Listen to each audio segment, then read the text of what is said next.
Hello and welcome to Norwood News. Today is Friday, January 10th, and I'm your host, Kristen McDonald. It's so great to have you with us as we end another week here in Norwood. This week on Norwood News, Dancing with the Norwood Stars announces the 2025 dancers. Norwood lights the menorah. But first, after multiple meetings, hearings, and conversations regarding the use of land for enterprise car rental, the Zoning Board of Appeals closed the public hearing on 596 Boston Providence Turnpike. After much deliberation, the board made its decision. I'll make a motion to approve, Michael, with the conditions as we've discussed. Okay, so the motion been made to move just with what we've discussed, which would be that for, and this does need to go to the planning board for site plan review. So some of our conditions, let's just don't let them take them back, go forward.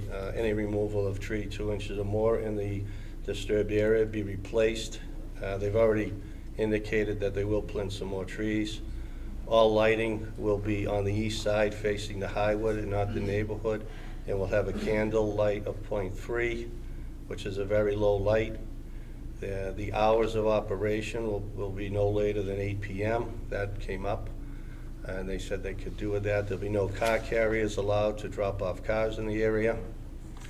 And a row of arboreted trees will be planted along the disturbed area, 8 foot, so that it shields the any headlights that might shine into the neighborhood. Are there any other conditions on that motion? Okay, the motion has been made. Is there a second? I'll second. The motion's been seconded by Joanne. Any discussion on the motion? Any discussion on the motion? Should go alphabetically to be fair, right? Matt, on the motion? Yes. Rachel on the motion? No. Shannon on the motion? No. Joanne on the motion? Yes. And the chairperson votes yes. That fails by a vote of 3-2. The application is denied. I'm not sure if the applicant's on. Please vote that. The annual Menorah Lighting at the Town Common was held on Sunday, December 29th, on the 5th night of Hanukkah. Rabbi Mendy Hurwitz from the Chabad Chai Center of Canton shares the meaning of Hanukkah and expresses gratitude for the celebration on the Town Common. We're so happy and honored to be here in the town of Norwood to kindle the menorah once again, which we dedicated in memory of a Holocaust survivor, Norwood resident, longtime resident, Mr. Aaron Greenfield. This is very meaningful because the idea of Hanukkah is that we do not allow forces of darkness to take hold, but we triumph and move forward, and we, instead of fighting the dark with sticks and stones and weapons, we fight it with adding light, with adding another candle, doing another good deed, acts of goodness and kindness, which really brings this light of warmth and goodness into this world by each and every one of us adding in light ourselves in our own lives, doing another good deed, act of kindness to another person. That's really the message of Hanukkah, spreading the light, and we really appreciate the town of Norwood, the Board of Selectmen, the Fire Department, Police Department, who have all been here tonight and very, very instrumental in helping make this possible. I'm at the Town Common tonight to participate in the annual Menorah Lighting here in the Common. The Board of Selectmen is very happy and proud to support this annual event. As we know from the Rabbi's conversation this evening and from our history, this is a festival of lights. And the Common is well lit this year for our celebration of the holidays. The menorah adds to that light, and we're very happy to host it this year. And we are particularly appreciative of the Rabbi's mentioning of past members of our community, Aaron Greenfield and Bernie Cooper, instrumental in this annual event, and we're once again very happy to host it and look forward to doing it once again next year. And actually tonight we announced something very new over here to the town of Norwood, that for many years there was a Jewish presence here. There was a synagogue, maybe several synagogues in Norwood, but today we don't have any synagogues in Norwood, and we are trying to gather a group of Jewish people who would be interested, and anybody for that matter, for Jewish programming that would happen maybe once a month, every other month, to coincide with Jewish holidays. And if anybody's interested, you can go to our website, which is jewishcanton.com, and you could contact us through the website, or you can email me directly, rabbi@jewishcanton.com, and we would like to continue to bring the light and love to the town of Norwood. And again, I want to thank everyone for being here tonight. Really, really appreciate it. Keep up your good work. Thank you. Happy Hanukkah. On this week's edition of Living Local, we head to downtown Norwood and New England's first Black-owned plant shop. We checked in on Quante Turner at Emerald City Plant Shop. So Emerald City Plant Shop is New England's first Black-owned plant shop and botanical event space. So not only do we help you take care of your plants, but we also host events, workshops. We have yoga once a month. We host monthly sound baths, and people can rent out the space for their own events. So whether you're having a birthday dinner, if you're having a product launch, or just want to showcase your products, we have and do it all. Owner of Emerald City Plant Shop, Quante Turner's career path took an unexpected turn when her Nana asked her to care for a plant. So it all started with my Nana. My Nana is the plant lady of the family, and when I stopped traveling for work, because I used to be a college admissions professional, she gave me a clipping of her pothos and her snake plant, and it kind of grew out of control from there, no pun intended. And I found myself working part-time at a plant shop starting in 2019, and then when the pandemic hit, everyone was getting into plants, and so I had previous experience running a business, so I was like, let me try the market for plants because there's no plant shop around our area. And I did a pop-up at Legacy Place December 2020, and every weekend I sold out of all my plants. So I was like, I guess there's a need for it. And then 2 weeks later, I pulled up, was running errands in the town center, and saw the vacancy sign, which is now my shop. After seeing the availability of a storefront on Washington Street, Q knew it was meant to be. It was time to open her very own plant shop. I think it's the community aspect. So it was largely in part to a GoFundMe that I started when I found the space that I was able to open doors. So it's not just about learning how to take care of plants, but how do we root ourselves in the community around us. So every May we do a free plant giveaway as a thank you to the community. We extend ourselves to other small business owners. Space is really hard to come by, especially now. So a lot of small businesses that don't have their own physical space will host workshops here, will kind of sell their products out of here. So everything that you see is as local as I can make it. Emerald City Plant Shop is so much more than just a place to buy plants. Q will teach you how to care for plants, sell you supplies to keep them healthy, and offer some plant-themed merchandise. Yeah, so we offer plant care classes. We do a Plant Care 101 class every month. We do a sip in soil, so you can sip some wine and plant some plants in nice pottery. We also sell tons of plant gifts. So we have a wall full of plant earrings, candles, a lot of wellness products. So if you are looking for holistic herbalism, we're building out our zero waste refill station. So just kind of like your local community bodega, but plant-centered and local-centered. Q partners with other local business owners to support and sell their products in her shop, all to become a part of this special place, downtown Norwood. So the tea bar is an awesome place for those that love tea. I know tea drinkers are oftentimes the afterthought at a lot of cafes. So we have exclusive tea, and it's fueled by the Black Leaf Tea, which is a local tea business in Providence. So we get all of our tea from there, and you can get a hot cup of tea, a cold cup of tea.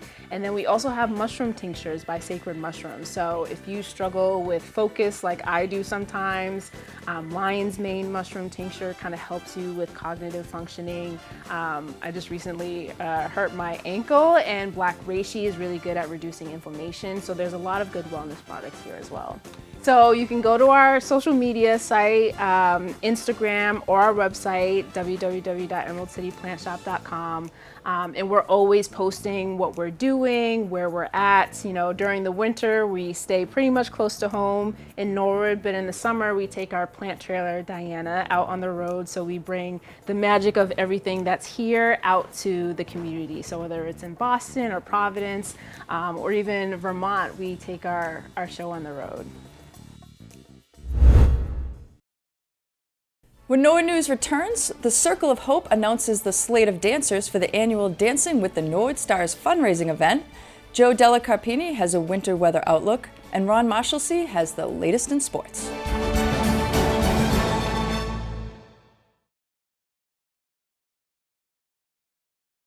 A new episode of Your Town at Work, hosted by Jerry Slater, is now airing on the NCM Community Channel, a show where you learn what makes the town tick. On this episode, Jerry sits down with Comprehensive Plan Committee Chair Shannon Greenwell and Community Development Director Sarah Dixon. Learn all about the important work of the Comprehensive Plan Committee and how it will affect you. Only on Norwood Community Media, your home for all things Norwood. The 15th annual Dancing with the Norwood Stars is on April 18th this year, and the brave dancers who will not only dance but fundraise for the Circle of Hope are Sean Barnacle, Dave Campisano, Derek Field, Maddie Rice, Amanda Groh, and Shelby Dolliner. For the start of the new year, Director Kerry McCarthy shares what's happening at the Senior Center in the month of January. Happy New Year, everyone. It's Kerry McCarthy, the director of the Norwood Senior Center, here to give you an update of what's happening during the month of January here at the Senior Center. First and foremost, it is tax season. The AARP tax preparers will be here in February. Appointments are filling up, so please call the Senior Center to make an appointment. On January 17th, we're going to have Kevin Richmond back to do a game of Jeopardy! Last time he was here, everyone had a great time, so please sign up for that as well. And at the end of the month, we're going to have Bill Reedy here to sing the songs of your generation. He's going to mix it up. We're going to have a lot of fun. Refreshments will be served, and we please ask you to sign up and join us. Our outreach team is busy with fuel assistance applications, so please, if you need assistance with your fuel assistance, make an appointment with Kathleen or Dee, and they will help you and walk you through it. Also, if anyone's suffering food insecurities, please reach out to the Senior Center. We are here to help. It's cold outside, so please remember we have a little fitness room here at the Senior Center with a few machines that you are able to use Monday through Friday, 8 to 4. And plenty of exercise classes. And remember, your first class is always free. So come join us here at the Norwood Senior Center. Now let's toss it over to Bridget Kidd for the latest in school news. I'm Bridget Kidd, and let's check out what's going on in our Norwood schools. In Norwood High School news, congratulations to December's Students of the Month, Jason Dellicarpini and Elizabeth Gonzalez. They are nominated by teachers and are positive role models for students in the Norwood High School. Great job. And next time I see Jason, I'll ask him about the old car and the Yankees jersey. At the Coakley Middle School, this past Tuesday was the Grade 6 Band, Chorus and Orchestra Winter Concert. All three ensembles played or sang a variety of pieces, including Frosty the Snowman, Star Splitter Fanfare, and Into the Midnight Forest. The Jazz Band and Honor Choir also performed that evening to loud applause. All of the students did a spectacular job, and the entire school is so proud of their hard work and dedication. Norwood School Nutrition has been making its rounds through the Norwood Public Elementary Schools to introduce students to the Moodies. The Callahan Elementary students were introduced to one of our Moodies, Smart.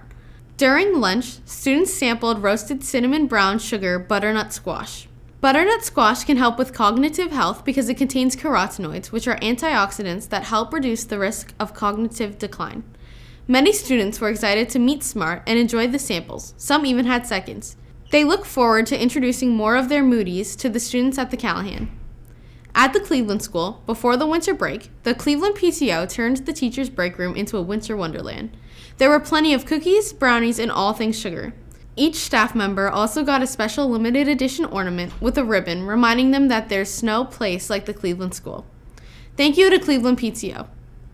On January 8th, the Oldham hosted the first cultural and community fair for students and their families. They had 14 families that set up tables to represent their countries, which included India, Lebanon, Ireland, South Africa, Latvia, Scotland, France, Dominican Republic, Haiti, Italy, Bolivia, Armenia, Greece, and Poland. Families were able to walk around visiting different countries and learn about traditions, art, music, flags, and sample some delicious food. Students were able to draw on a makeshift Sistine Chapel, take a selfie with the Eiffel Tower, and learn the correct pronunciation for some Scottish words, all while getting their passport stamped. They also had the Norwood Library, Annie's Closet, Impact Norwood, and the Norwood Food Pantry visit. It was a successful and fun evening that will become an annual tradition. On the first day back from break, students at the Prescott School gathered together for their monthly Character Strong Assembly. During the assembly, students were honored for the Trait of the Month for December, for responsibility. These students were nominated by staff for taking action and understanding the impact of their choices. The nominees were, in grade 1, Nora, Leela, Roman, and Godson. In grade 2, Paige, Rishika, and Tyler. In grade 3, Maddie and Lois. In grade 4, Michaela, Gwen, Winnie, and Addie. And lastly, in grade 5, Mackenzie and Gersbane. The whole school then watched the Character Strong video on empathy and shared examples of what showing empathy looks like. Stay tuned next month for our new Students of the Month. Kindergarten students at the Willett Earlyhood Childhood Center kicked off the official start of winter with their own winter wonderland. Staff and students wore cozy pajamas, decorated doors, and snuggled in the second annual snowman stroll. Students traveled to different classrooms where the teachers had prepared snowman and snow-themed projects, games, and activities. The amazing PTO supplied the hot chocolate, and even Mother Nature jumped in and sent the season's first snowstorm. At LMPA, it was time to puppetize imaginations with the Puppernickel puppets. With Mr. John as the puppet master and Bugsy and friends leading the show, the little Mustangs were in for a real treat. Madame Fifi took to the high wire and showed off her skills. Baby Gaga got friends moving his belly bumps, and Virginia Ham got them into the groove. Silly Orange Fish made a real splash on our Mustangs too. Mr. John and his puppet pals even got some little Mustangs to join in on some acts and help to teach friends with a dog named Scraps that puppets can be made by things around the house and that are moved by strings. What a puppetastic time! That wraps up this week's school news. A big thank you to all of the teachers who keep us in the loop with their updates. It really helps us see the wonderful things happening in our schools. Reporting for Norwood School News, I'm Bridget Kidd. And now, here's Ron Marshalsea with the latest in sports.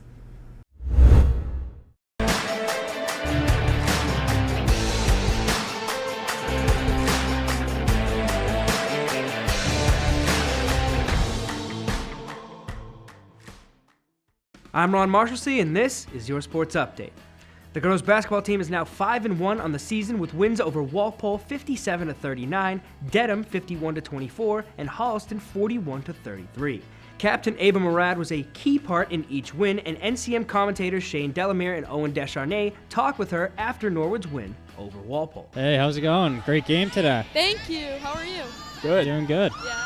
Great job today, Ava. You know, it's always good getting a win over your crosstown rival. Yes, what do you think you guys did really well today to get this win?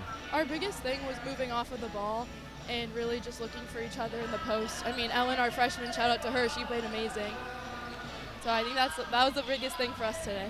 Yeah, and just looking at the roster here, only 2 seniors, you being one of them. What's it like being an older presence on such a young team? I think it's awesome. I get the opportunity to be a leader, and me and Ava really push each other to really highlight communication on the court. That's the biggest thing. If we're always talking, then we're most likely going to come out with a win. Yeah. All right. Well, great job today. Thank Go you. enjoy your win and enjoy your break. Yeah, Merry Christmas. Merry Christmas. Ava and freshman Nikayla Pinnock were huge for the Mustangs against Dedham. Against Holliston, the game ball went to Ari Blake, and Bella Corres provided Norwood with a huge spark on defense. NCM also covered their matchup with Holliston, and while they did start slow, the Mustangs started to run away with it with 6 minutes left in the game. Coach Kristen McDonald talked with Joe Panola and Sophie Brogadier about the win after the game. Coach Kristen McDonald will join us here after a really impressive comeback. Congratulations, Coach. Thanks. We'll definitely take that one and run really fast away. So we were waiting after the half to see you all come out. Sophie and I were kind of wondering up here what you were kind of telling the team about. I guess you put your Vince Lombardi hat on, but whatever you said really seemed to motivate the team there.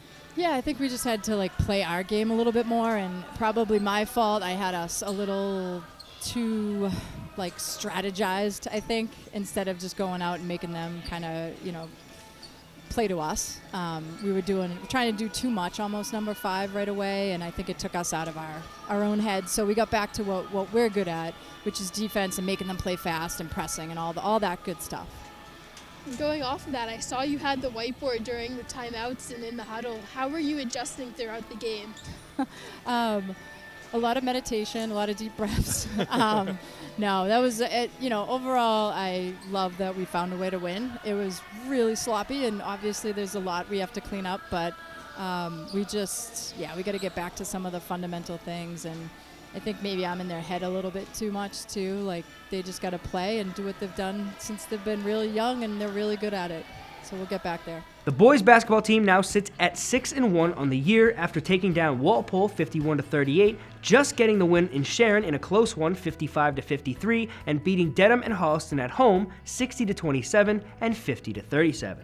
The Mustangs had a few big performances from Brian Dearborn against Walpole and Sharon, and Alex Ukimchik, Caden Sheehan, and Sam Larkey helped lead the way in the massive win over the Timberwolves.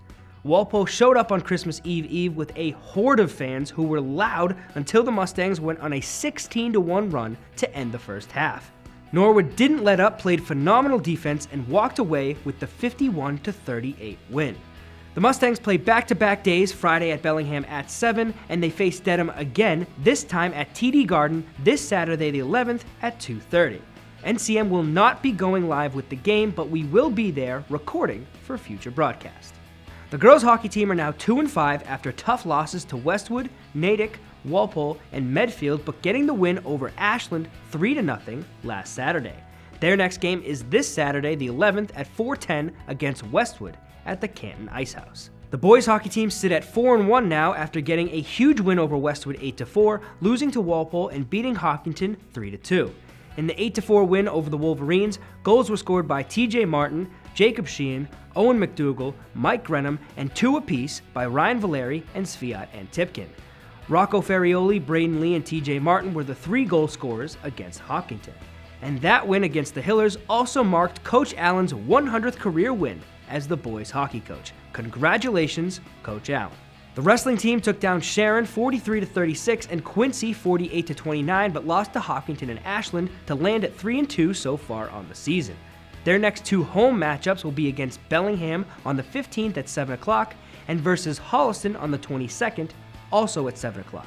The Holliston meet will be live on the NCM community channel with former NHS Athletic Director Brian McDonough and former NHS wrestler Mike McDonough on commentary. The swim and dive team lost to Ashland this past Wednesday, but NCM was there to capture the action with Mark Hoover and Sarah Sullivan behind the mics. One of the differences covering a swim meet from other NHS sports is our ability to talk to the swimmers while the meet is still going on. Here's commentator Sarah Sullivan from the pool. We're going to do a quick interview because he's finishing up his IM all by himself. God bless him. Can you tell me who you are? I'm Maddie Sopel. I'm Sydney Cochran. Oh, and I'm Samantha Lee. And you're Samantha Lee. You just had a great swim in the pool. Thank you. Nice finish. Okay, thank you. What keeps you motivated during a race like that, where you were ahead for the first 2 strokes and then breaststroke a little bit behind, but then you knew you were close on the turn? So what? I probably just think about how much I want to win and how much I want to make space in that event. How close are you? I actually have no idea. Oh, okay, so that's okay. That's good. I think I'm really close though. Okay. So, and Sydney, you've had a couple swims today because I've said your name.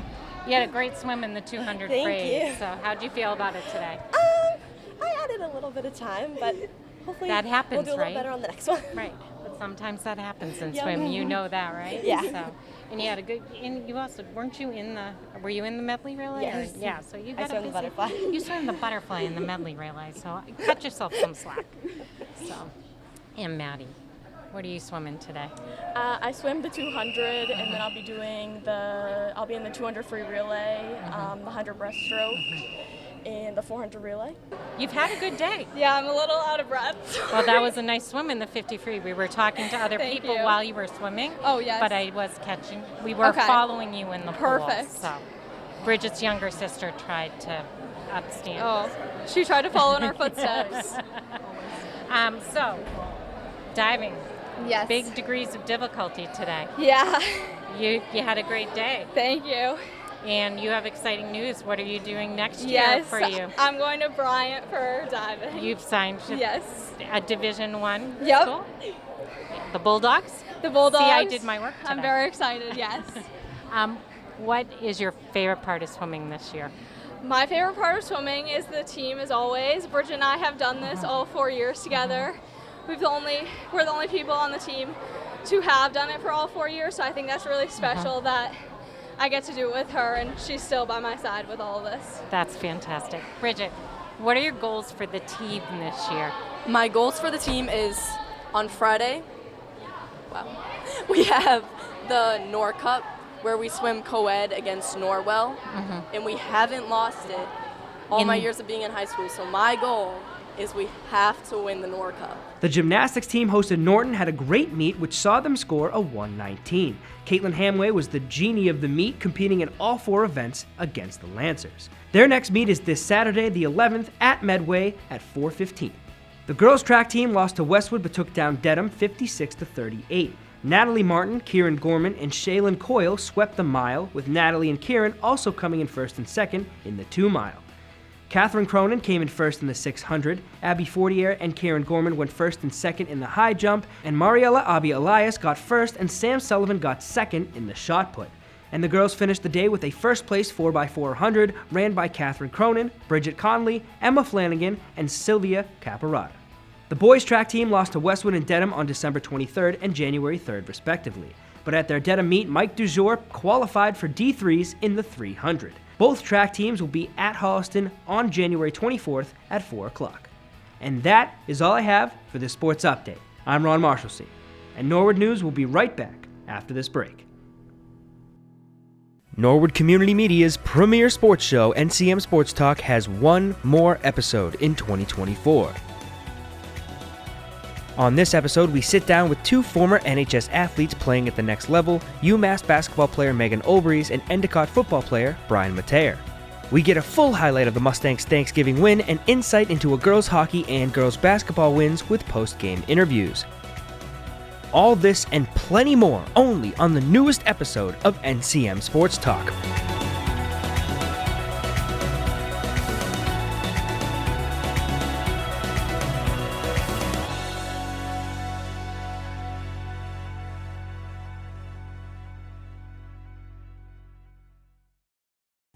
The Planning Board held its first meeting of the new year Monday night.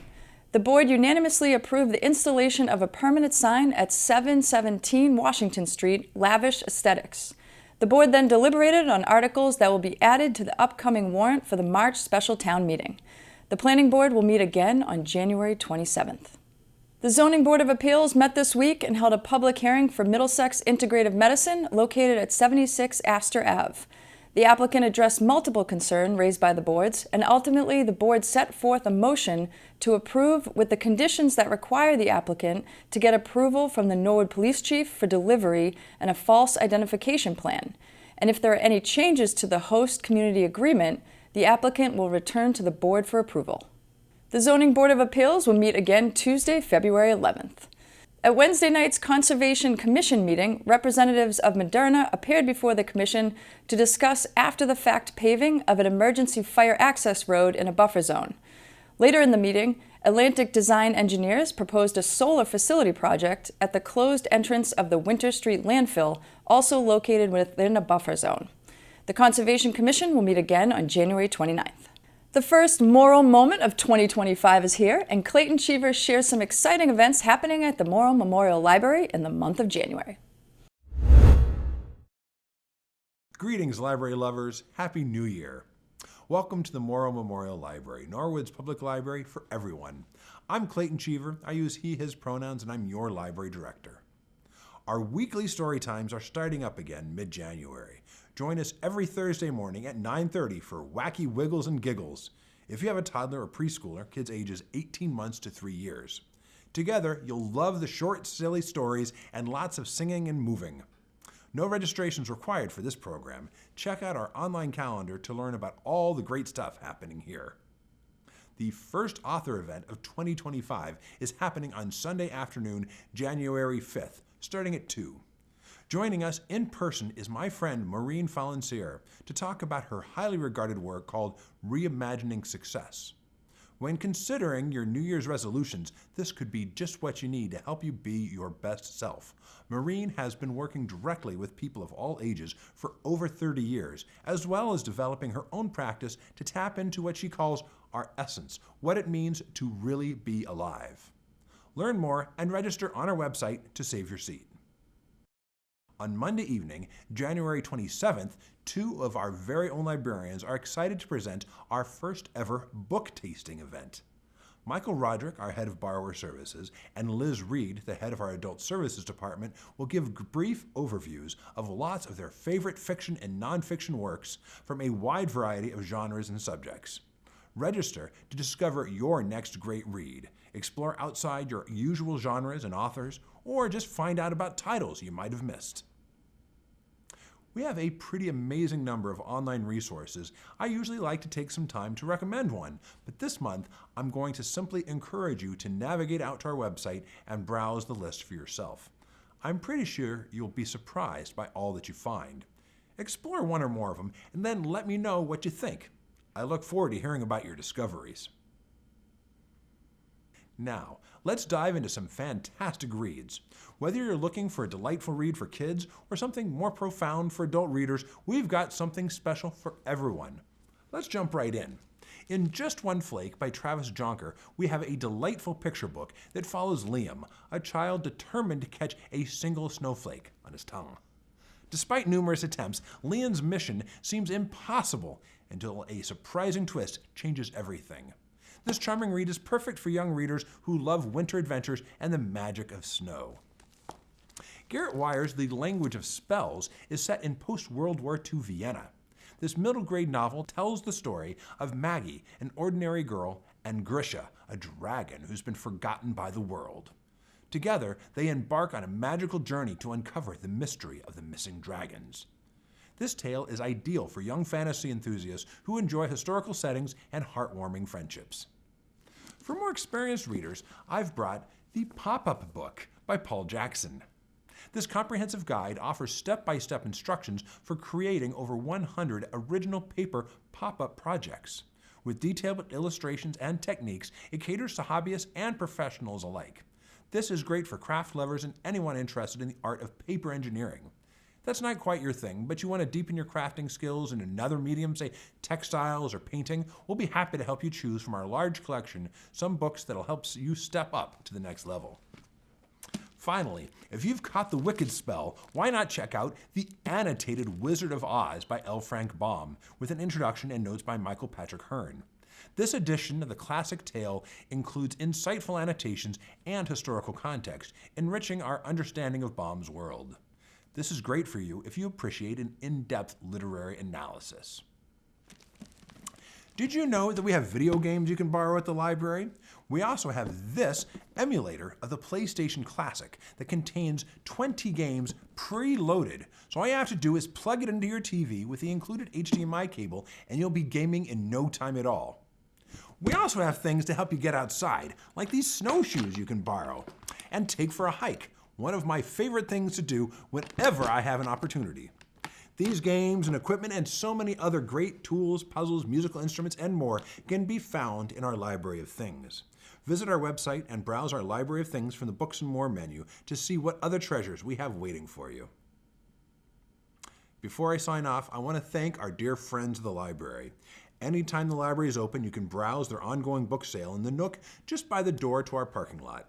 The Friends provide program support throughout the year, including the funds for crafts and supplies for programs for kids and teens. Please make sure you have an active membership in the Friends and support them whenever possible, as they make possible so much of what we present here. We are so grateful for all their support.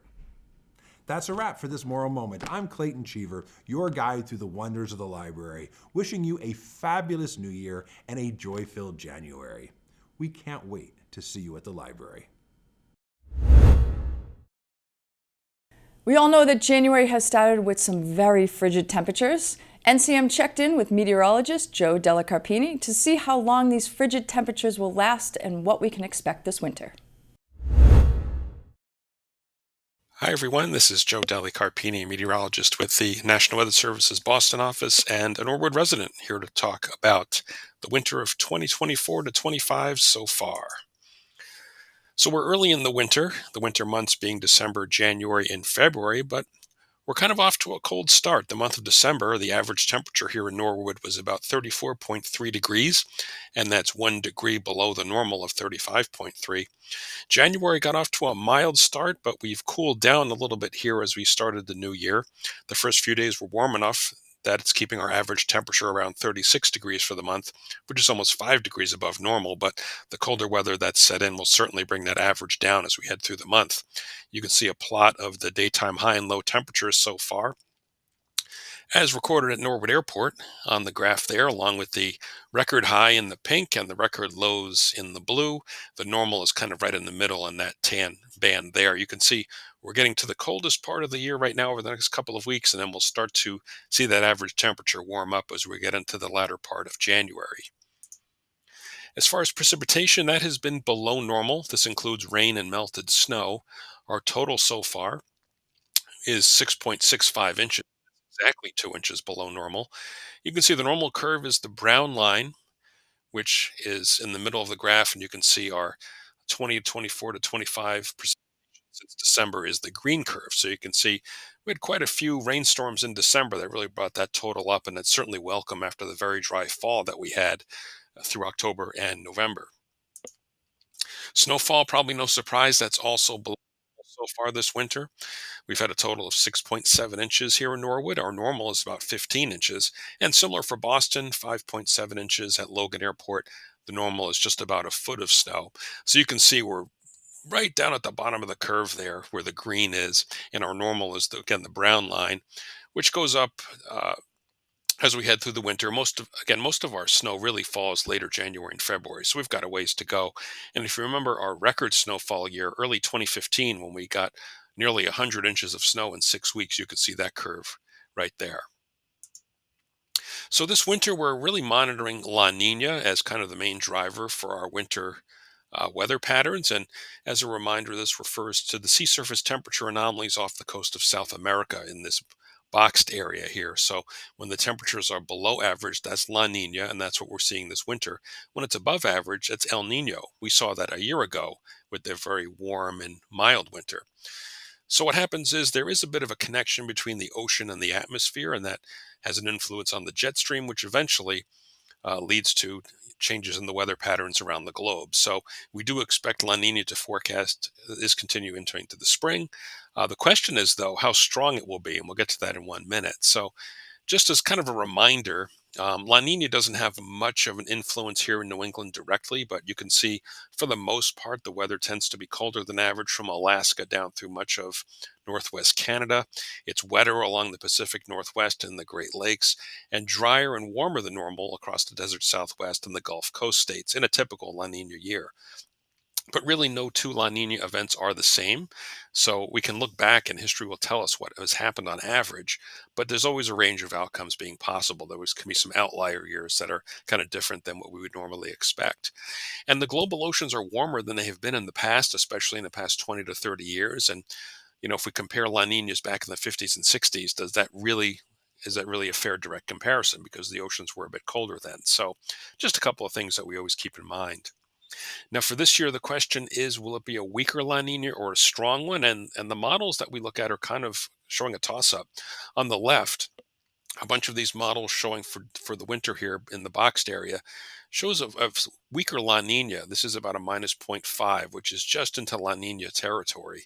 While on the right, one of the climate models shows a stronger La Nina down to about a minus 1.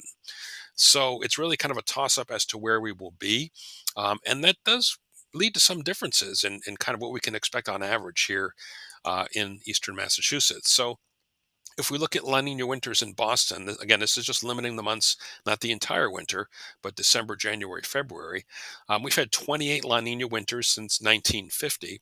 7 of them were strong, 6 of them were what we call moderate, and then a majority of them, 15, were weak. So if we break it down for all La Ninas, we can see snowfall, precipitation, and average temperature are all below normal. So that's typically what happens in a La Nina winter. But if we break it down, you can see the weak La Ninas definitely have less snowfall, less precipitation, and tends to be a little bit closer to normal on average temperature, which is interesting.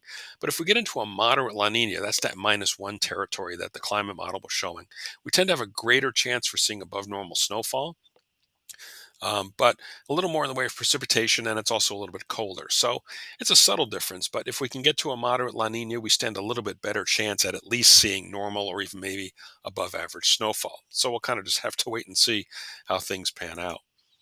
The one thing we do look at more are the jet stream patterns. That really is more of a driver of our weather than things like La Nina or El Nino. And what we look for is what's called a trough or a dip in the jet stream in the east, a ridge or kind of a bump in the jet stream off the Pacific coast. And that's kind of where we've been here in early January since we've trended a little bit colder. It also favors storminess. This weekend, for example, first week of full week of January, we're seeing a snowstorm moving through the Washington, D.C. area, which will end up passing to our south, but favors East Coast storms. The opposite is when we have kind of a bump over the east and that trough in the west. That gives us warmer and drier weather over the winter. So we don't see that happening, and we'll talk a little bit more about that in a couple of minutes.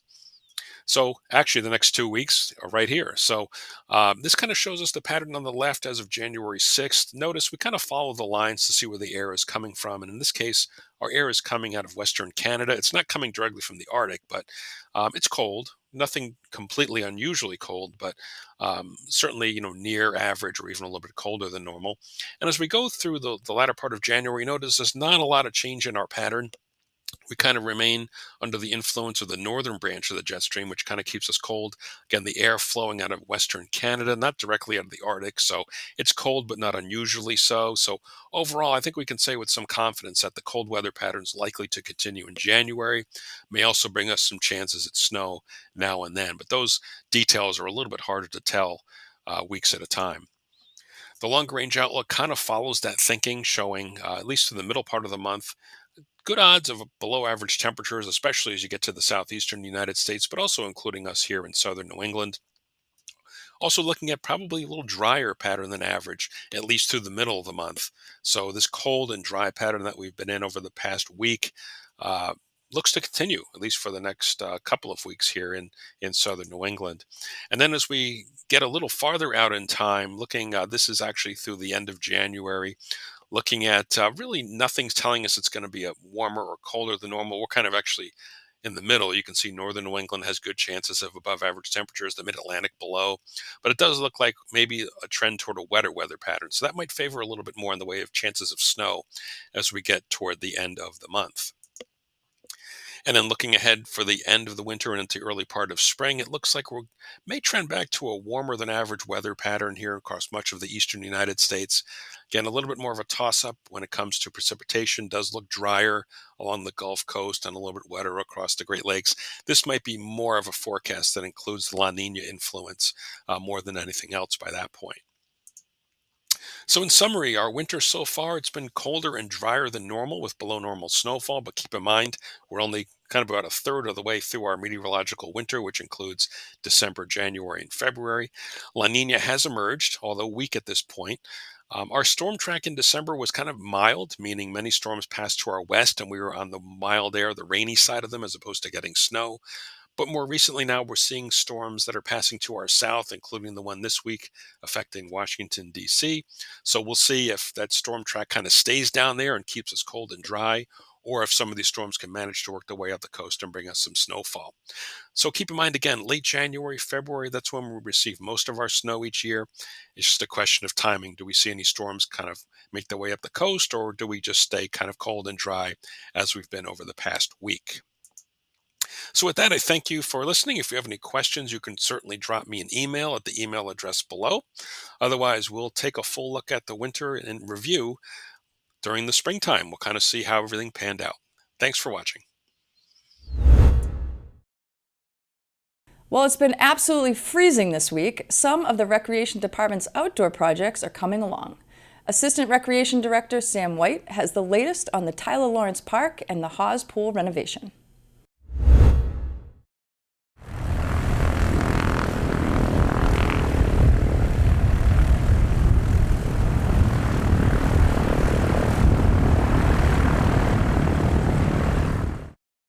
Hey Norwood, Sam White here, Interim Recreation Director.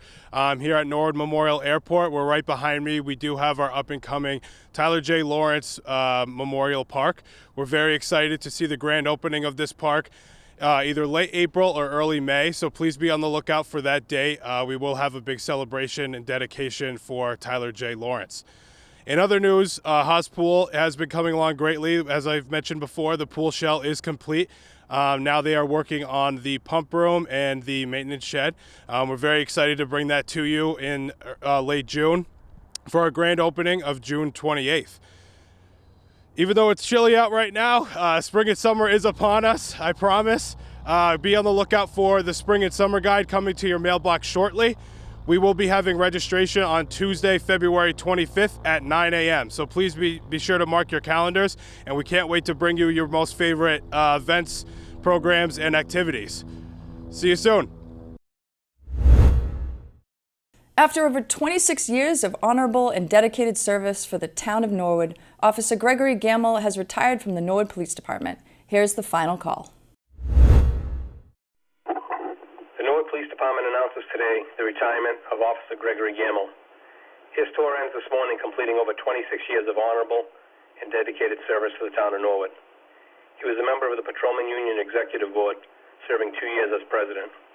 Officer Gamel was the senior member of the midnight shift and often found himself as the go-to person for advice. The citizens of Norwood could sleep comfortably knowing Officer Gamel was working. Officer Gamel comes from a lineage of police officers, starting with his grandfather, Boston police officer Francis B. Johnson, who was killed in the line of duty in 1969.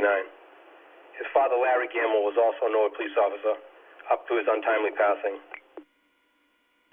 Officer Gamel has undoubtedly made all of his family proud, and his presence will be missed around the station. The Norwood Police Department extends its best wishes to Officer Gamel and wishes him and his family good health and happiness in his retirement. Job well done. Norwood Control clear and standing by. Well, that's all for Norwood News. To stay up to date with Norwood Community Media, follow us on Facebook, Twitter, and Instagram. As always, thank you so much for watching. Have a great weekend.